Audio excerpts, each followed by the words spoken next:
Синдикатот на Македонската филхармонија ќе бара кривична одговорност за министерот за култура и туризам Зоран Љутков.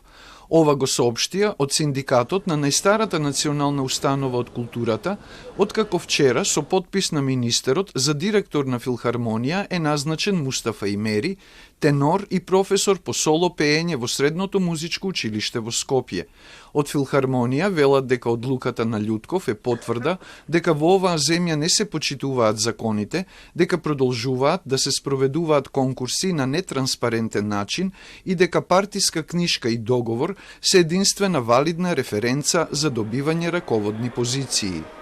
Љутков донесе политичка наместо правно издржана одлука и наместо да го дисквалификува, тој реши на незаконски начин да го назначи за директор кандидатот кој на конкурсот не ги достави сите потребни документи и со тоа ги прекрши условите пропишани во Законот за култура и во самиот конкурс. Затоа вработените ќе побараат кривична одговорност за министерот Љутков, кој наместо да ги почитува законите, реши до крај да го истера меѓупартискиот договор меѓу ВЛЕН и ДПМНЕ.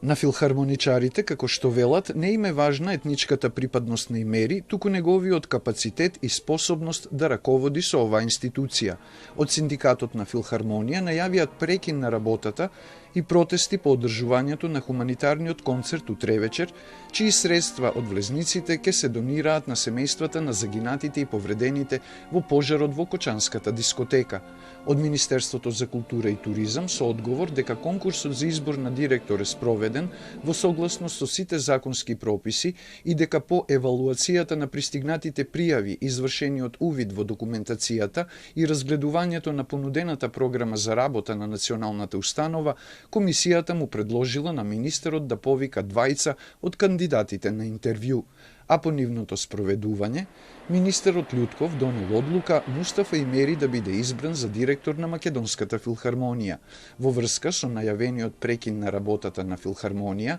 од министерството велат дека министерот нема законска обврска да се меша во работата на установата и дека за тоа е надлежен директорот согласно законот и статутот на установата.